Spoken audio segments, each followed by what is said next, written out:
बीजापुर में एक बार फिर सियासी और प्रशासनिक हलचल तेज हो गई है। रैत भारतीय पक्ष ने जिला प्रशासन के खिलाफ गंभीर आरोप लगाते हुए डिप्टी कमिश्नर को एक आधिकारिक शिकायत सौंपी है। पार्टी के नेताओं का आरोप है कि सरकारी योजनाओं के इम्प्लीमेंटेशन में कई तरह की अनियमितताएं और भ्रष्टाचार हो रहा है, जिससे आम जनता को मिलने वाली सुविधाएं प्रभावित हो रही हैं। इस शिकायत में कई महत्वपूर्ण मुद्दों को उठाया गया है और संबंधित अधिकारियों के खिलाफ जांच कर कड़ी कार्रवाई की मांग की गई है। रैत भारतीय पक्ष का कहना है कि जनता के हितों को नजरअंदाज किया जा रहा है और सरकारी तंत्र में जवाबदेही की कमी नजर आ रही है। अब सबकी नजरें जिला प्रशासन पर टिकी हुई हैं। क्या इन आरोपों की जांच होगी? क्या दोषियों पर कार्रवाई होगी या फिर ये शिकायत भी फाइलों में दब कर रह जाएंगी? बीजापुर की सियासत और प्रशासन से जुड़ी बड़ी खबर पर हमारी नजर बनी हुई है। आप इस मामले में क्या कहना चाहते हैं, कमेंट करके जरूर बताएं। बीजापुर से रिपोर्टर साहिबलाल हिप्परगी की एक खास रिपोर्ट।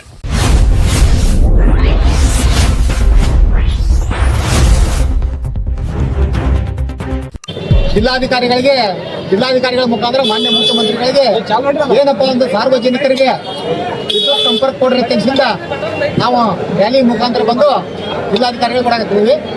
ಅದಕ್ಕೆ ನಾನು ಹೇಳಕ್ ಇಷ್ಟಪಡೋದು ಇಷ್ಟೇ, ಸಾರ್ವಜನಿಕರಿಗೆ ಏನಪ್ಪಾ ವಿದ್ಯುತ್ ಸಂಪರ್ಕ ಇದೆ, ವಿದ್ಯುತ್ ಸಂಪರ್ಕ ಒಂದು ಆಧಾರ್ ಕಾರ್ಡ್ ಕೊಡಬೇಕು. ಆಮ್ಯಾಗ ಪ್ರೂಫ್ ಆಫ್ ಓನರ್ಶಿಪ್ ಏನು ಜಾಗ ಖರೀದಿ ಪತ್ರ ಇರ್ತೈತಿ ಅದ್ರ ಒಂದು ಕಾಪಿ ಕೊಟ್ರೆ ಕರೆಂಟ್ ಕೊಡ್ಬೇಕಂತ ನಾ ಕರ್ನಾಟಕ ಸರ್ಕಾರಕ್ಕೆ ಆಗ್ರಹ ಮಾಡ್ತೀವಿ.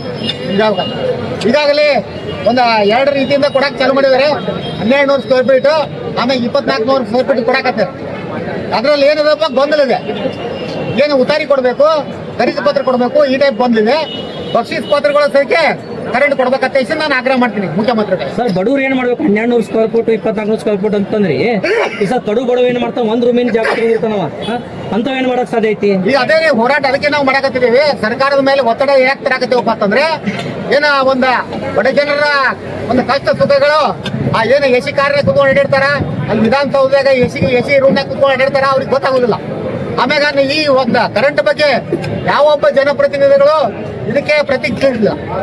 ಏನಪ್ಪಾ ಅಂತಂದ್ರೆ ಸಮಸ್ಯೆ ಬಗ್ಗೆ ಹೆಂಗಿದಾವಪ್ಪ ಅಂತಂದ್ರೆ ಅವ್ರವೇ MLAಗಳು MP ಗಳು ಇವ್ರವೇ NL ಲೇಔಟ್ ಅದಾವೆ. ಆ NL ಲೇಔಟ್ ಇರೋದ್ರಿಂದ ಈ ಸಾರ್ವಜನಿಕರ ಬಗ್ಗೆ ಅವ್ರಿಗೆ ಕರೆ ಇದಿಲ್ಲ, ಕಿಂಚಿತ್ತು ಕಾಳಜಿ ಇಲ್ಲ. ಆದ ಕಾರಣ ಏನಂತಪ್ಪ, ಸರ್ಕಾರ ಕೂಡಲೇ ಒಂದು ಸಾರ್ವಜನಿಕರಿಗೆ ವಿದ್ಯುತ್ ಸಂಪರ್ಕ ಕೊಡುವ ವ್ಯವಸ್ಥೆ ಮಾಡ್ಬೇಕಂತ ನಾನು ಮುಖ್ಯಮಂತ್ರಿಗಳಿಗೆ, ಆಮ್ಯಾಗ ಕೂಡಲೇ ಏನಪ್ಪಾ KERC ಆಯೋಗದ ಅಧ್ಯಕ್ಷರು ಇದರ ಬಗ್ಗೆ ನೀವು ಮುತುವರ್ಜಿ ವಹಿಸಿ ಏನ ಆದೇಶ ಮಾಡಬೇಕು. ಆದೇಶ ಮಾಡ್ಲಿಕ್ಕಂದ್ರೆ ನಿಮ್ಮ ಕಚೇರಿವರೆಗೆ ಹೋರಾಟ ಬರ್ತದೆ. KERC ಆಗೋದ ಅಧ್ಯಕ್ಷರಿಗೆ ಎಚ್ಚರ ಕೊಡ್ತಾರೆ.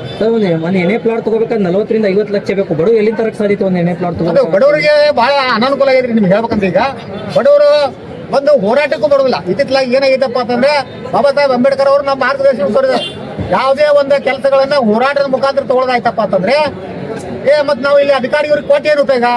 ಅದ ಕಾರಣ ಜನರಿಗೆ ನಾ ಹೇಳಕ್ ಇಷ್ಟಪಡೋದು ಇಷ್ಟೇ, ಇಂಥವೆಲ್ಲ ಏನ ರೊಕ್ಕ ಹಂಚಿ ಹಣ ಹಂಚಿ ಗಂಡ ಹಂಚಿ ಇವ್ರು ಅಧಿಕಾರ ಅನುಭವಿಸಿ ನಿಮಗೆ ಸಿಗ್ಲಾರ್ದಂಗೆ ಮಾಡಬೇಡ್ರಿ.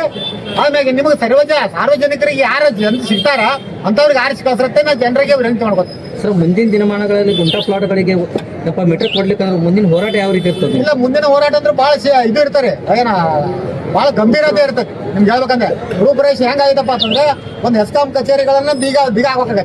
ನಿಮ್ಗೆ ಹೇಳ್ಬೇಕಂದ್ರೆ ನೀವು ಎದಕ್ ಬೇಕು? ಕರೆಂಟೇ ಕೊಡೋದಿಲ್ಲ ಅಂತಂದ್ರೆ ನೀವ್ ಎದಕ್ ಬೇಕು? ಈಗ ಹಿಂಗಾಗಿ ಏನ್ ಮಾಡೈತಪ್ಪ ಅಂತಂದ್ರೆ ಈ ವಿದ್ಯುತ್ ಕಂಪನಿಗಳನ್ನ ಪ್ರೈವೇಟೈಸೇಷನ್ ಕೊಡಕತ್ತಾರೆ. ಯಾಕಪ್ಪ ಅಂತಂದ್ರೆ ಅವ್ರಿಗೆ ರೊಕ್ಕ ಬರ್ತಾ ಇಲ್ಲ. ಈಗ ಸಾರ್ವಜನಿಕರಿಗೆ ವಿದ್ಯುತ್ ಸಂಪರ್ಕ ಕೊಟ್ರಪ್ಪ ಅಂದ್ರೆ ಅವ್ರಿಗೆ ಡಿಪಾಸಿಟ್ ಬರ್ತದೆ, ಬಿಲ್ಲು ಬರ್ತದೆ. ಇದರಿಂದ ಕಂಪನಿಗಳು ಪ್ರಾಫಿಟ್ ಬರ್ತಾವ. ಆಮ್ಯಾಗ ಸಾರ್ವಜನಿಕರು ಕರೆಂಟ್ ಕೊಡ್ಲಿಕ್ಕಪ್ಪ ಅಂತಂದ್ರೆ ಒಂದು ಕಳ್ಳತನ ಮಾಡೋದು ಸಹ ಇದು ಅದು ನಿಮ್ಗೆ ಹೇಳ್ಬೇಕಂತೆ. ಆ ಕಳ್ಳತನ ಮಾಡಬಾರ್ದು ಅಂದ್ರೆ ಕರೆಂಟ್ ಕೊಡ್ಬೇಕು.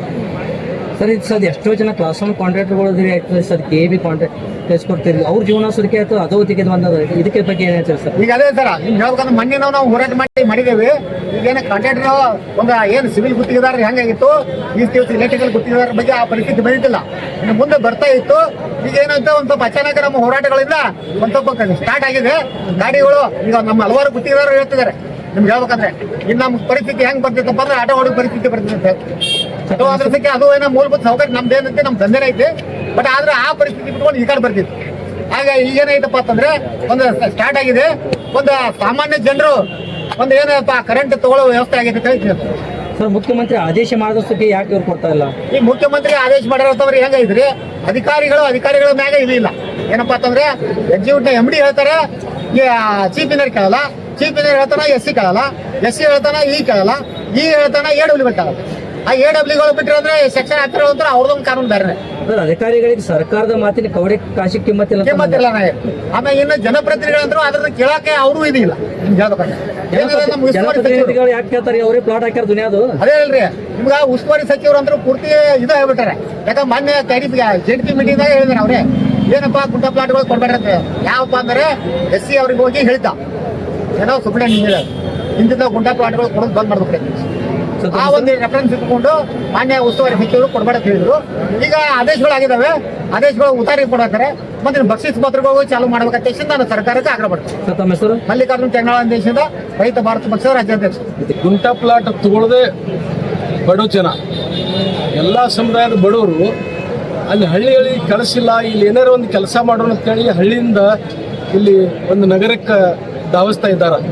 ಏನಾರು ಮಾಡಿ ನಮ್ಮ ಮಕ್ಕಳನ್ನೊಂದು ಒಳ್ಳೆ ವಿದ್ಯಾಭ್ಯಾಸ ಮಾಡಿಸ್ಬೇಕು, ಕೂಲಿನಲ್ಲಿ ಮಾಡಿ ಏನೋ ಒಂದು ಇನ್ಫ್ರಾಸ್ಟ್ರಕ್ಚರ್ ಮಾಡುವಂಥ ಬಿಲ್ಡಿಂಗ್ ಕಟ್ಟಡ ಕಾರ್ಮಿಕರಾಗಿರ್ಬೋದು ಅಥವಾ ಎಲೆಕ್ಟ್ರಿಷಿಯನ್ ಕಾಮಗಾರಿ ಮಾಡೋರಾಗಿರ್ಬೋದು, ಇಂಥ ಏನು ಮೂಲಭೂತ ಸೌಲಭ್ಯಗಳನ್ನ ಮಾಡುವಂಥ ಏನು ಜನ ಕೂಲಿ ಕಾರ್ಮಿಕರು ಅವರೆಲ್ಲ ಗುಂಟ ಪ್ಲಾಟ್ ತಗೊಳಕ್ಕೆ ಮಾತ್ರ ಅವಕಾಶ ಇರ್ತದೆ.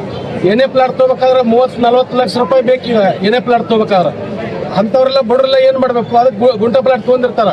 ಗುಂಟ ಪ್ಲಾಟ್ ಎಲ್ಲ ತೊಗೊಳಕ್ಕೆ ಅವಕಾಶ ಇಲ್ಲ ಅಂತೇಳಿ ಅವ್ರಿಗೆ ನೋಟ್ರಿ ಆಗಲಿ ಆ ಬಕ್ಷಿಸ್ ಪತ್ರ ಆಗಲಿ ಕೊಟ್ಟಿರಲಿಲ್ಲ ಅಂದ್ರೆ ಅದು ಮತ್ತೆ ಈಗ ಸರ್ಕಾರ ಇಂಥವ್ರಿಗೆ ಏನೊಂದು ನಗರದೊಳಗೇನು ಪ್ಲಾಟ್ ಹಾಕ್ತಾ ಇದ್ದಾರಲ್ಲ, ಏನೇ ಪ್ಲಾಟ್ ಹಾಕ್ತಾ ಇದ್ದಾರೆ, ಅವ್ರಿಗೆ ಸರ್ಕಾರನೇ ಒಂದು 50% ಬಡವರಿಗೆ ಅಂತೇಳಿ ಈಗ ಹೆಂಗೆ ಈಗ ಈ ಕೇಸ್ ಯಾವುದು ಈ ಗೃಹ ಮಂಡಳಿ ಅವ್ರು ಕೊಡ್ತಾರಲ್ಲ, ಈಗ ಕರ್ನಾಟಕ ಗೃಹ ಮಂಡಳಿ ಅವರು ಬಡವರಿಗೆ 20-30 ಸಹಾಯ ಮಾಡ್ತಾರ. ಹಂಗೆ ಈ ಖಾಸಗಿ ವಲಯದೊಳಗೇನೆ ಬಡಾವಣೆ ಹಾಕ್ತಾ ಇದಾರಲ್ಲ, ಅವ್ರಿಗೂ ಸರ್ಕಾರ ಒಂದು 50% ಬಡವರಿಗೆ ಅದರಾಗ ಪ್ಲಾಟ್ ಕೊಡುವಂಗ ವ್ಯವಸ್ಥೆ ಮಾಡಿಸ್ಬೇಕಲ್ಲ. ಅದ್ರಾಗ 50% ಈ ಪ್ಲಾಟ್ ತಗೊಳ್ಳೋರು ಒಂದು 50% ಸಬ್ಸಿಡಿ BPL ಫಲಾನುಭವಿ ಇದ್ದವ್ರು ಅಂತ ಪ್ಲಾಟ್ ತೊಗೊಳಕ್ಕೆ ಅವಕಾಶ ಇರ್ತದೆ. ಹಂಗೇನಾದ್ರು ಸರ್ಕಾರ ಕಾಯ್ದೆ ತೆಗೆದ ಬೇಕಾದ್ರೆ ಗುಂಟ ಪ್ಲಾಟ್ಗಳು ಪೂರ ಬಂದ್ ಮಾಡಿಬಿಡ್ಲಿ. ಅವ್ರು ಈ ಗುಂಟ ಪ್ಲಾಟ್ ಏನು ತೊಗೊಂಡಿದ್ದಾರಲ್ಲ ಅವ್ರಿಗೆ ಯಾವುದೇ ಕಾರಣಕ್ಕೆ ಕರೆಂಟ್ ಕೊಡ್ಲೇಬೇಕು ಅವ್ರಿಗೆ.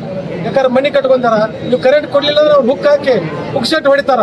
ಮತ್ತೆ ಅವ್ರಿಗೆ ಕರೆಂಟ್ ಇಲ್ಲ ಅಂದ್ರೆ ಏನ್ ಮಾಡ್ಬೇಕು? ಕತ್ತಲ ಕೊಡ್ಲಿಕ್ಕಂತೂ ಸಾಧ್ಯ ಇಲ್ಲ.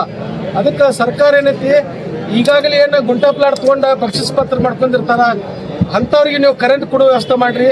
ಅವ್ರದ್ದೇನು ಬಕ್ಷಿಸ್ ಪತ್ರ ಮತ್ತು ಆಧಾರ್ ಕಾರ್ಡ್ ಅವೆಲ್ಲ ತಗೊಂಡು ಅವ್ರಿಗೆ ಕರೆಂಟ್ ಕೊಡೋಕೆ ವ್ಯವಸ್ಥೆ ಮಾಡಬೇಕು.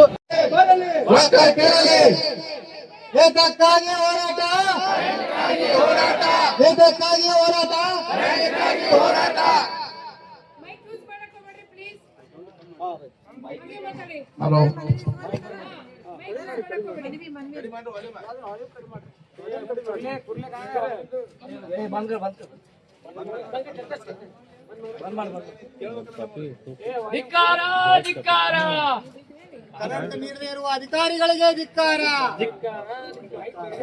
ಗುತ್ತಿಗೆದಾರ ಸಂಘಕ್ಕೆ, ಗುತ್ತಿಗೆದಾರ ಸಂಘಕ್ಕೆ, ಬಕ್ಷಿಸ್ ಪತ್ರ ಹೊಂದಿರುವ ಗ್ರಾಹಕರ ವಿದ್ಯುತ್ ನೀಡಿದ ಅಧಿಕಾರಿಗಳಿಗೆ, ನೋಂದಣಿ ಪತ್ರ ನೀಡದೇ ಇರುವ ಅಧಿಕಾರಿಗಳಿಗೆ, ಅಧೀಕ್ಷಕ ಅಭಿಯಂತರರಿಗೆ,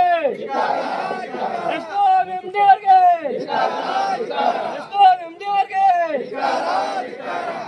ಯಾತಕ್ಕಾಗಿ ಹೋರಾಟ,